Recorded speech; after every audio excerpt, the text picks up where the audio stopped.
been almost 6,400 apprehensions at the border this year alone from people who are not from Mexico or South America. They're from terrorist-related countries.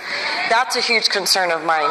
The other is that, we're so concerned about our president and our senators and whatnot, but we really have to start paying attention to federal judges, because there's so many of them who are taking the law into their own hands on the bench and refusing to deport people who the Department of Homeland Security has recommended be deported, and they absolutely say no. There's been like 194,000 so far this year. Any of you ever get a call from the government? Any president, anybody ever call you guys? No, and I wrote 2 letters. Yeah. From the next president, we got a call. Yes.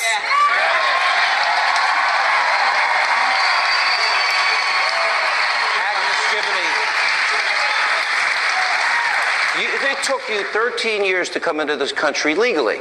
You respected our laws and our sovereignty, and you came in legally. Your son, Ronald, was killed by an illegal immigrant from Mexico, and by the way, who had been previously deported, and our borders are so open that he was able to walk back across, which resulted in the death of your son. Tell us about it. My son was murdered April 27, 2002.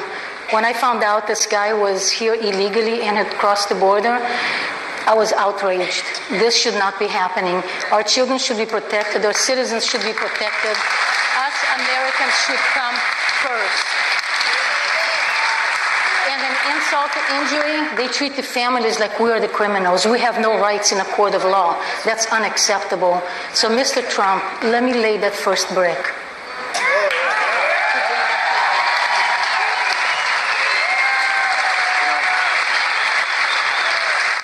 In the setup piece to this show, you speak passionately about this, and you have met many mothers and fathers. I have. What is your promise to them if you're elected?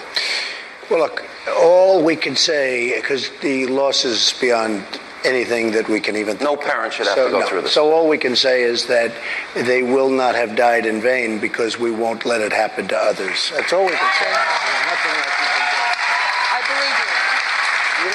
One of the things I've heard, and I've heard this from almost everyone, from you and Jamil and so many others, is that when the police, and I'm a big, big proponent and fan of the police. They're incredible. When somebody is killed, they are aggressive and they're really in there. They want to find out what happened. When they find out it's an illegal immigrant, they really lose heart, because there's very little they can do. Hard to believe. There's very little they can do, and I'm sure you probably feel that way. And I've had people say, oh, the police were so great, until they found out that the person that did the killing is an illegal immigrant, and then they all of a sudden pull back. You were on the radio show today. Yes. And we had another gentleman.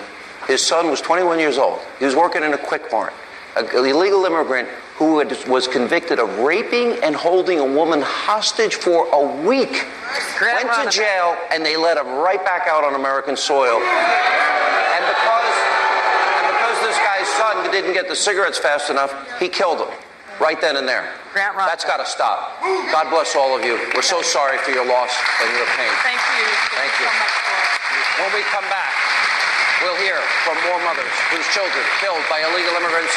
More reaction from Donald Trump as we continue from Austin, Texas. We're live at the Moody Theater. Stay with us.